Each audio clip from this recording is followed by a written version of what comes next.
Hey everyone, this is Karen Jackson, and you are now listening to Chat with Sandy and Karen. Our guest today is Mel A. and at Funguli. The Twitter honestly, the Twitter handle is what caught my eye years ago, and I thought, I want to talk to that person. So we may have to talk about her Twitter handle. But Mel, welcome. Welcome to the show. How are you doing? Thank you. Well, it's an honor to be here. I mean, your podcast is pretty chill. It's like one of those ones that you can just, I subscribe to this channel, and I randomly get notifications. I'm like, oh, they're live. I should listen. And then, oh, what an interesting conversation, I think it's cool. Neat. I like relaxed sort of podcasts, ones that aren't super structured, so you can be more flexible with what you're talking about. So no, thank you so much for being able to have me as a guest. I hope that I can share something that is worthwhile for whoever is listening today or in the future. Yes. Oh, absolutely. Yeah. When we started this podcast, we were thinking, well, let me just say, Sandy is a bit under the weather and we will have her back next time. But I just wanted to say, when we started our podcast, we thought, wouldn't it be nice to just, if we could go to a pub, and at the time I was in Texas and she was in Sweden, if we could go to a pub or something and just chat and just talk about teacher stuff and just kind of decompress a little bit like you would do after work. And so that's right. And I like how you said it's kind of chill, that's cool too. Yeah, no stress Saturday chat is really our theme. That's a great idea. Thank you. So we're going to talk about education in general, but also just the growth challenges and things that are coming across our desks as educators. And we were going to talk about some of the challenges of living internationally. And so what is your experience, Mel, with teaching and international living? Okay, so a little bit of background, I guess, about me, since I was like, maybe I should introduce myself, would be a good idea for whoever's out there, whoever doesn't know me, So yeah, my name is Melissa Aveling, but most people call me Mel A. Like on my Twitter thing, it just says Mel, and people are like, who is this person? So I'm Australian, but it's been a while since I lived there. I did start my education journey there. I was teaching English and mathematics in Australia. Like if you want to do like secondary education, so like high school, like 7 to 12, you have to do two different methods. So English and maths were my two methods back in the day, more than 10 years ago. And I did teach there for a while. And in early 2014, I went to a job fair in Melbourne. I'm not from Melbourne, by the way. And yeah, I was looking at schools actually in China because I'd studied Chinese for so long. Because my mom's Malaysian, by the way. I'm going to give you my whole life story now, apparently. And you'll be able to hear in the background right now, aguacate, which means avocado. There's guys, I'm in Colombia, by the way. Oh, okay. So there are people just, in the street that walk around with their trolley things, just shouting out what they're selling, that is. Man. So I want an avocado now. And they're pretty big here. There was like huge avocados. But yeah, you'll hear the guy just anyway, that was a random aside. Yeah, so I'm in Colombia. So okay, maybe summary. So like Excellent. Australia, then I was in Taiwan, then I'm in Colombia. But yeah, from Australia, basically, like for many years I'd studied Chinese because my mum had wanted myself and my two brothers basically to learn the language. Because even though she's from Malaysia, a lot of people there do speak Chinese. She doesn't really. She speaks like one of the local dialects. And she was like, it'd be good if you can speak with your grandparents and stuff, So she made sure that we learned it. And so going overseas, I was like, I'm going to look at these schools in China to sort of like build on my very terrible Chinese, to get me to use it. Because, when you're I mean, Australia is very multicultural, but I mean, you can get away with speaking English basically everywhere. You don't Yeah. need to know Chinese to communicate, in Hmm. Australia. So Hmm. I was like, if I move to a country that basically only speaks that language, that's going to force me to use whatever it is that I have and to Right. build on that.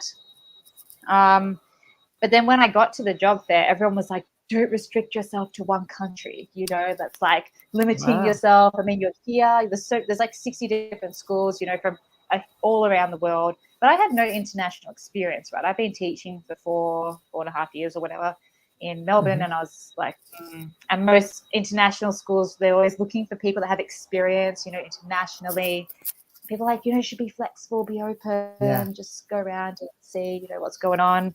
Um, and so I looked at some other schools. I mean, I was looking at Hong Kong and Singapore, just chatted to some people, realized that they were looking for people with way more experience. And then I found this guy that was for a booth for this school in Taiwan. I had never really heard of. I mean, one of my friends was from Taiwan, but I never actually really knew where it was or anything about it actually.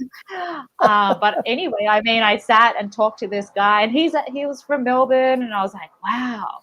And we had a good Hmm. chat. I mean, anyway, I mean, in the end, I ended up having an interview, and I got the job to move to Kaohsiung for August 2019. 2014, sorry. That's when I left, 2019. But yeah, I was there for 5 years.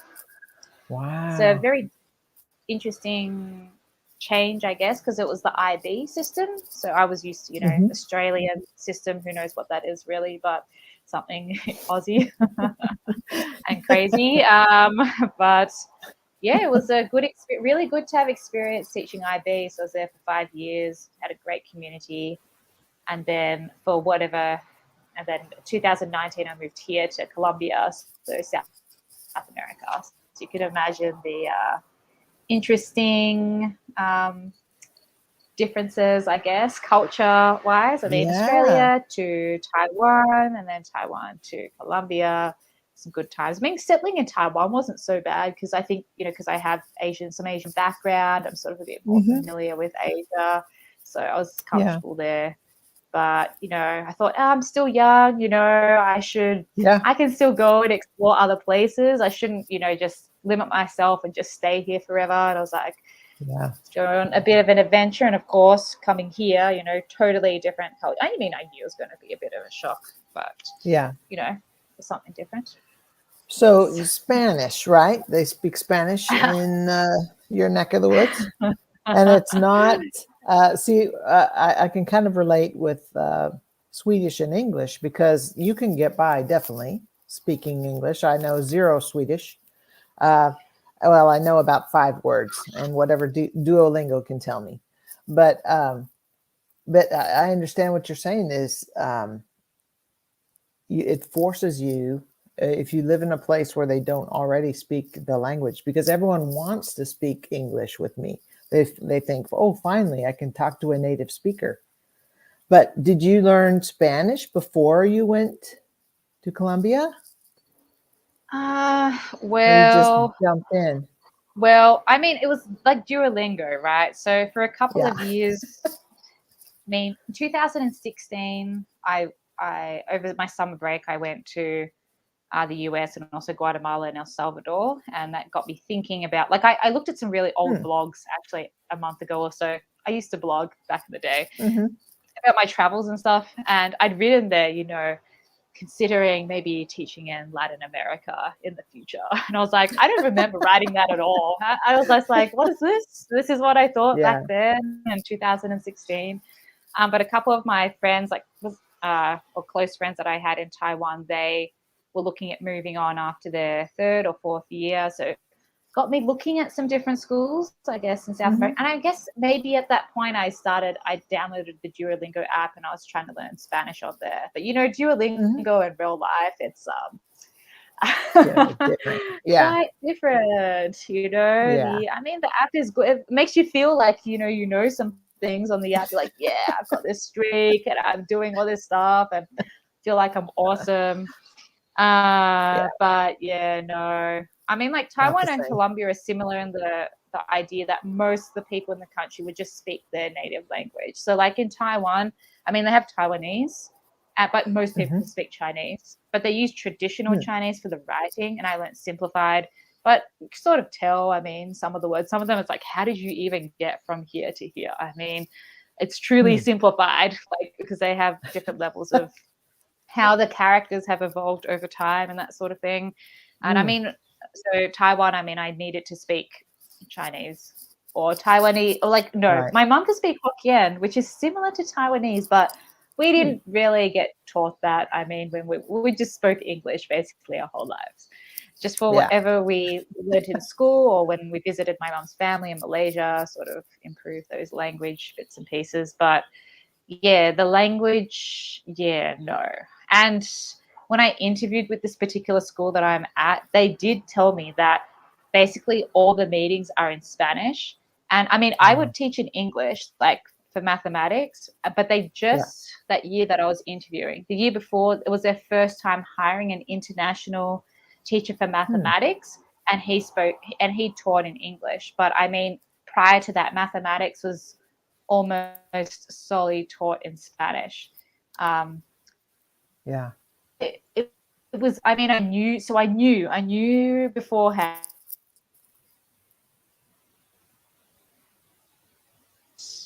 Crazy, like it was like for the shock. Yeah. Yeah. Yeah. But I mean, I'm alive, so Yeah. Right. Right. Yeah, and it's that's I think that's the coolness of life is that sometimes it's messy and awkward, and but you survive it, right? And you learn.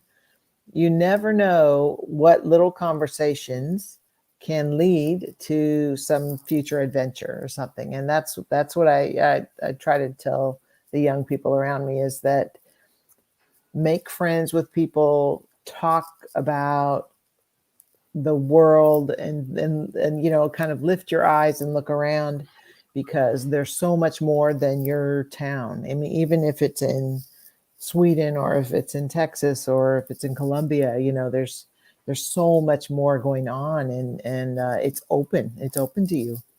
If you just got to take advantage of those opportunities. Very exciting. yeah. But I know it can be a challenge, though. It's a challenge, like to take that step, to actually go, Oh okay, yeah, yeah, I want to do this. I think it's it's good to terrifying. like maybe start at like I don't know, a school that's not too crazy or different maybe from where you are. Or if you want the direct shock immediately, I mean, just go and do it, I guess.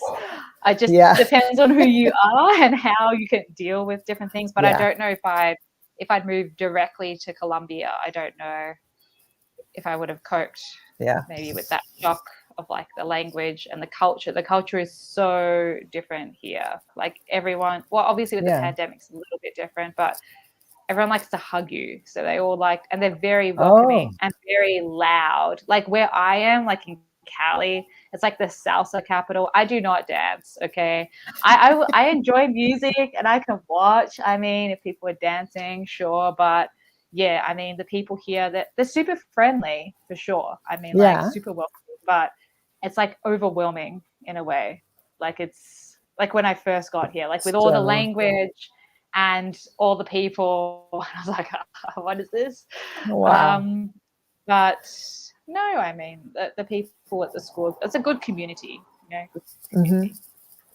Did you have a support system? What kind of support system? Like, I know you said Taiwan was one step, and then it was more of a bold step. Or did you have support, or was it just you and your adventure spirit? Or What do you mean by support? As in, did people tell you were crazy, or was there anyone that said, "Yeah, you okay. go, girl"?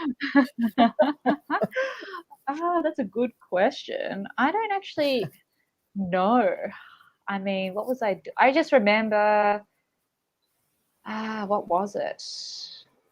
I think it was January, maybe January 2019. And Hmm. I was, or no, actually in 2018, when I mentioned a few of my friends were leaving, And so it got me to sort of be I didn't want to leave right then at that point, but just to do some research, at different schools in like Latin and South America. And yeah, I was looking at Costa Rica, Panama, because my friend from El Salvador that I traveled with back in the day, she told me that, for expats and stuff, Costa Rica is pretty friendly for that. And they've got really good ecotourism. And I really love like nature and that sort of thing. So I was looking at Costa Rica, Panama first, but then after my research and actually so I was emailing some the school, and then they put me in contact with some people from the school nice. just to know how it was there. And they did say that cost of living is astronomical. Like, it's so expensive to live there. You can't really save anything. And at that point in time, I just bought a house in Australia, like as an investment property. There's people living there and stuff. So, I mean, they're sort of helping me pay back my amazing loan. But I wanted to live in a place that I could save a little bit. Like, I didn't need to be super rich. I mean, that is not my thing. I mean, being a teacher, you can't really do that. What? But I'm only in it for the money. What are you talking about? but just being able to so I wanted to be able to survive, I needed some money to survive. I didn't want to be worrying the whole time about like the next paycheck and hoping that I have enough money for food or anything like that. So I was like, okay, I'm going to look at South America instead.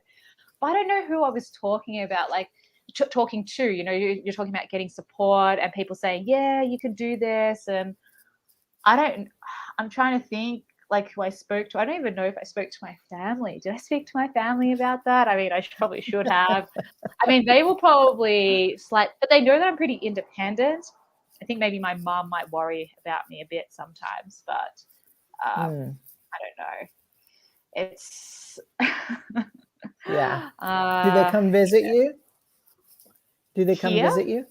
In Colombia? No, I haven't. I've only been here since August 2019. Okay, so it was just like 6-7 months, and then it was the pandemic.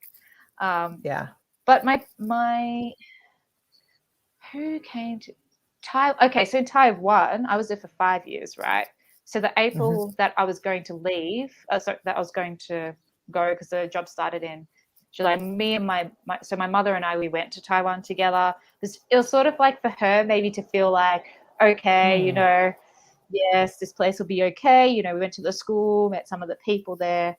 So for her, I think maybe it was like, yes, I feel okay about this. But Colombia didn't do that. I mean, it was just, it was what it was. I mean, I looked at a lot of different options, but here in this part of the world, it's hard to find jobs that start in August, actually, because there's a lot of countries in the southern hemisphere. So they use like the February, December sort of schedule, and finding an IB school. Because for me, going overseas, and I knew, because knowing that going to South America, wherever I was going, it was going to be a culture shock, and I didn't want it also to be completely different in terms of like curriculum or way of teaching. So I was like 5 years IB. I know what this is about, inquiry-based learning, open-minded stuff, just good stuff, So I was looking for an IB school, and that was also difficult, finding schools that had IB for quite a long time. And I was registered with a agency or a company called Search Associates. So they're pretty good for, if you want to look for jobs for going overseas. They've got so many different schools and stuff and options, but not so many in South America that were IB. So I actually went to like the IB World School site and searched for schools and actually called them like on Skype. And so it was good to like figure out which schools, like who could speak English, because IB can be taught in Spanish, French, or English, you see. And the sites, I was just like, it's not clear. Do they use English or Spanish? So it was like some interesting conversations. Like I emailed like 20 schools or something like that, and then didn't get many replies. And I was like, okay, I need to call them. And then, this is Duolingo times, okay, with my really terrible Spanish. So I was like, no. So the whole time I was just asking, do you guys speak English? I mean, now being in Colombia for 2.5 years, I can get by a bit. I mean, I didn't take any official Spanish lessons, but you sort of have to sort of pick up stuff and You're immersed in it. Yes. I mean, I removed Duolingo from my phone maybe a few months ago because I was like, nah, why am I doing this? What? Yeah, yeah, you get um, more education just going to the shop probably and talking to people there. yeah. But coming back to your question about support, sorry, I just went on a whirlwind of who knows No, what. I don't even know what. no, that Oh, was Sandy interesting. is in the chat. Sandy's alive. Okay, sorry. Yes. Just saw Hi, her there. Sandy. Hello. I think maybe because there's a stereotype, right, about this part of the world that everyone's just like, it's dangerous. Like, how can you teach there's drugs and all Oh, that sort of thing? Especially like oh, Colombia, they just think of narcos. Like, my friends are like, have you watched Narcos? I mean, Escobar and all this sort of stuff. And I was just oh, like, oh, well, come on, okay. So maybe my parents might have been a bit wary, but maybe they trust my judgment also. So maybe they're like, okay, I mean, like, you've done the research, you know what it's going to be like. yeah, I mean, you're willing to go and do whatever it is, then maybe they're okay with that. Maybe I should maybe yeah, have a conversation with my parents about that. See what the initial reaction really was. yeah. I mean, Well, from you had that, already moved to Taiwan, and survived that and seemed to be flourishing from that. So I think maybe their experience with you, they trusted you a little bit more to trust yourself, and they could probably see you're doing your research. And yeah, I mean, in that in itself, that just that trust is kind of support. I think that's pretty cool. yeah, I guess. Yeah, taking it step by step, I guess. Maybe slowly, sort of. Yeah, yeah. I don't know. Yeah, you definitely A bit have crazy. to look into things first. I mean, that was really good that you had the IB skills, and that was kind of your bridge, and you knew, okay, so here's my strength, and here's what I have to offer, and then you went with that. So that's pretty cool. That's pretty cool. Yeah, but yeah, then arriving here, I mean, it was, yeah, it was a bit much, but um, because the school was very different to what I expected, and Mm, I mean, just huge. Like, talk about growth, talk about forcing yourself to get out of your comfort zone and yeah, do whatever. I mean, like that is a bit crazy. yeah, But you it's have to hard. just go with it. I mean, like, because originally myself, when I was teaching Taiwan, I mean, I was not a leader. I wasn't someone that would go out of my way to try to, I don't know, change things or put forward my opinion, because I was like, no, because Hmm. all the other people there have basically had much more experience than me, and I was learning a Hmm. lot from them. Right. And then coming here, sort of put in a sort of different position. I mean, I was still the Hmm. lowly math teacher. Don't get too excited. Okay, nothing too exciting about that. But I mean, the people in the team, most of them have been teaching maths for a long time.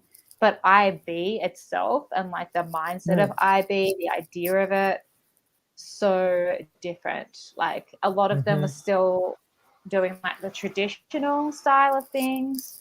And I mean, the Yeah, team is great though. I mean, like, they're very supportive and encouraging and that sort of thing. But there were a lot of things that needed to be changed, basically. There was a right. lot of stuff because I'd seen how the IB works, or how it should really work, I guess, generally speaking. Yeah. And the way things, like, how the kids should be like open to learning and like just be more flexible with things. But yes, I came here and it was very different. So yeah, I felt like I had to say something, I guess. And Hmm. it was lucky because another teacher had come from another city who had also been at an IB school. So we new to the school, so Hmm. we sort of had the power in a way to change up a few things, because we looked at like the curriculum and the structure of what they had, Hmm. and we were like, what is this? No.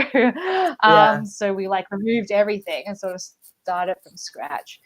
And I mean, for the students, it was a big, like, for them to go from what they've been used to for so long, and also being taught in Mm-hmm. Spanish as well. Big Yeah. changes for them because they're so used to maths being like a right and wrong sort of thing, and Yeah. not really the process. No, I mean, they like to write in pencil so they can erase anything that might be wrong. Right. They want Any to be right. evidence. And I was just like, that's the most important part, guys. And they're used to being told the answers, like, okay, what's the answer to this? Yes, tell me the formula. Yeah.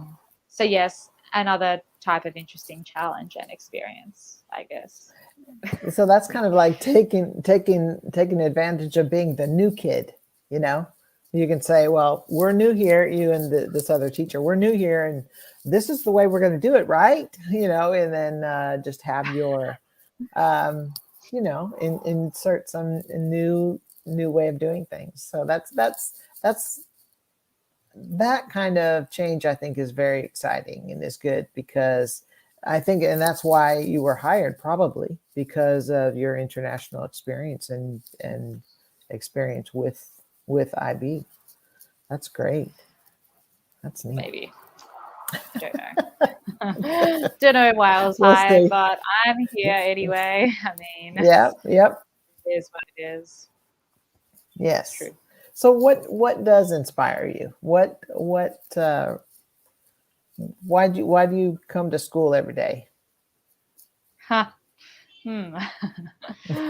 Interesting reasons, I guess. I guess like teaching is one of those things where like every day is different. Every session is different. Even if you have the same group of kids, it's different. I mean, you don't know how they're going to act or react to certain things, or how willing or motivated they're going to Sure. be on a particular day. It's a very interesting type of job, I guess. But for me, I guess it's just seeing the students grow, or like being able to be open to learn different things in different ways, and just seeing that develop over, the time that you are with them. Mm-hmm. And they sort of push us, as educators to change, and also to like listen and to be like, okay, so maybe this way is not working. So what's another way that we could do this? Or what is working? What is effective? I think it's just the idea of being able to continuously develop. I'm guessing there are maybe some jobs that you're not necessarily being pushed, to maybe you're pushed to go to a higher position, but I mean, just for Yeah. you personally to develop and to change your way of doing whatever it is you're doing. I think teaching is one of those jobs that does that, and there's so much to this profession. It's not just like being in the classroom or whatever. It's a lot. And and I know Greta's in the chat. She's my friend from Argentina. She's Oh, pretty cool. wonderful. Yes. There Yeah, we she's go. awesome. Yeah. Our She's an awesome students person. do inspire us. Yes, absolutely. And challenge. I mean, it is what it is. It is very interesting. I'm just going to say interesting basically all the time, because that is what it is. But I mean, like, I've gone through many different stages. I mean, when I was leaving Australia, I honestly didn't know if I still wanted to be a teacher. I mean, I'd been allocated to teach all these subjects that I was not interested in at all.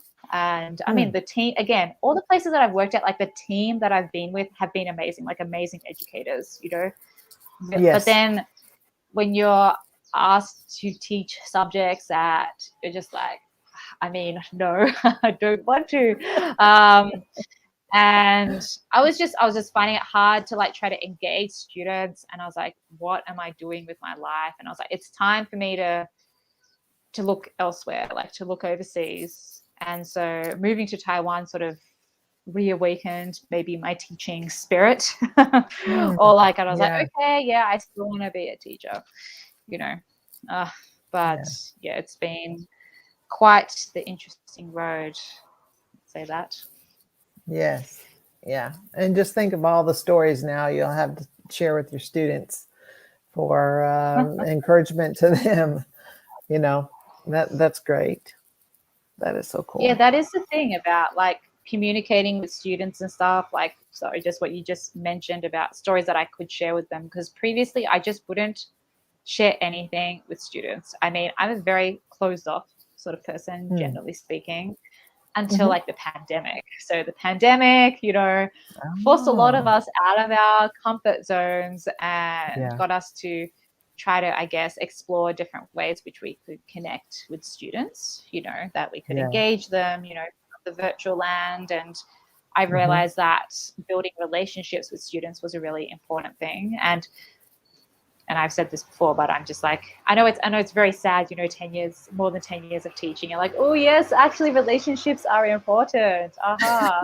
It's It's so so yeah, I mean the pandemic is the thing that taught me that. And I was like, okay, so communication with students, super important, and just getting their feedback and then chatting to them and just understanding who they are and working with that. I think yeah, that's something that's, yeah, I really like, I wouldn't be on like a live like this either. I mean, like this past year I've just done a lot of stuff that originally I just would not have done, and a lot of it is yeah. through like people I've connected with on Twitter and that sort of thing. But Hmm. yes, lots of influencers, people that push you, and Yeah, yeah. very interesting. And Yes, lots of it, connections. yeah, the connections are.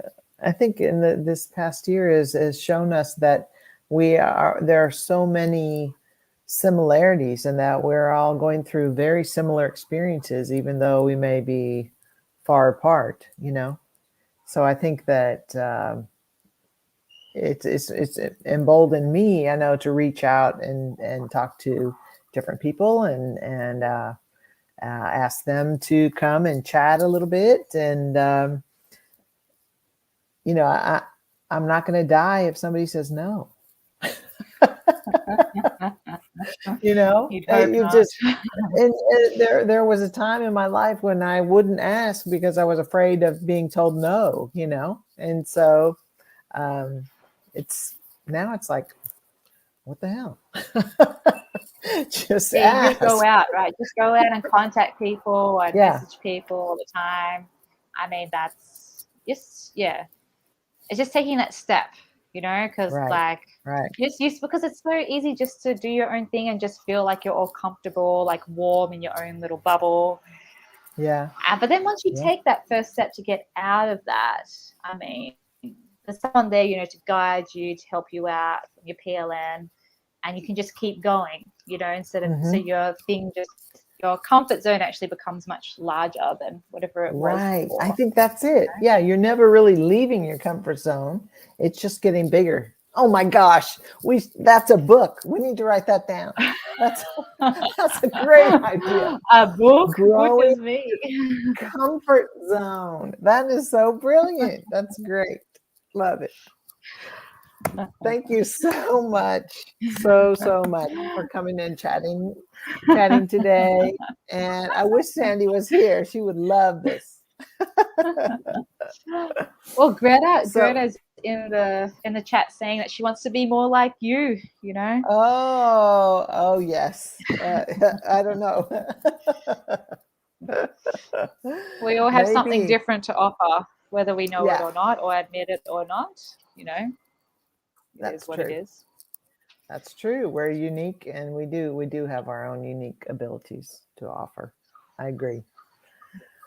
Well, you are welcome back anytime. And is there anything else that you want to add that you feel like, oh, I should have said this? Because I want to give you the chance to say that now. Because if you're anything like me, we're talking about being like people. Um, as soon as I click end broadcast, I'm going to think, oh, I should have asked her something. So, So I'd say, I guess maybe, okay, like what Greta's talking about, saying that she's always afraid to ask. She's oh, someone that's a great example of someone that I think has gone way out of her comfort zone, as someone that mm, wouldn't usually, well, I don't know, Greta can correct me if I'm wrong, if not, but I mean, she's someone that wouldn't have usually shared, I mean, as much as she would have previously, or gone on lives to speak and that sort of thing, like with her community. She's part of a GEG in Buenos oh, Aires wonderful. in Argentina. Mm, but she's someone that's really inspiring. Like she creates a lot of stuff and shares things, and but she's shy. She's like, oh no, and then Well, I'm going to but put I all think her like comments up here. I know. Well, I mean, yeah, the comments. I mean, she's someone that will write in the comments, but not necessarily be as vocal. But now I mean, we chat Mhm. on a daily basis usually.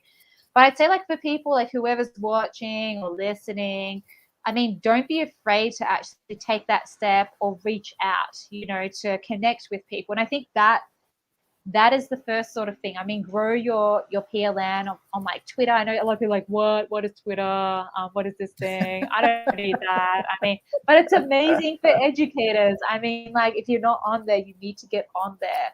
And we have amazing community on there, and you don't know who you're going to Yeah, connect with and who's going to like inspire you, or you might inspire them. I mean, they encourage you to share stuff. absolutely. I would not have shared things. I mean, now I share a lot of stuff, okay, but I did not use because I was like, who's going to want to see that? I mean, really. But then due to due to some people's encouragement, I put that there. And because this is about this chat was originally about, I guess, international experiences and just growing. And if you are considering, going overseas, I mean, Mhm. just do it. I mean, just reach out. You can connect to me, or I mean, Karen's Yeah, well, she's absolutely. overseas in a different country as well. I mean, if you want to hear about experiences or just any advice about teaching internationally and the sort of, I don't know how to go about it. If you're like, well, I'm interested, but I have no idea. There's just too much information. And I guess it is like that now. I mean, Yeah, there's just so much out there. It's like too overwhelming. I don't know what to do. But I mean, I'd say just need to take that step, even if it is just reaching out right, to a school or signing up with like search associates, whatever it is, but you're not going to regret it. Okay. It might be a huge right. challenge, but Yeah, yeah, learn so much from that experience. that's right. And you learn uh, just even making that connection with someone else internationally or locally or wherever. That in itself is reaching out and is enriching both people. I think just that in itself, it may not ever lead to you going out of the country, but it may lead to you just thinking about the world as a bigger place. So I think that's Absolutely. great.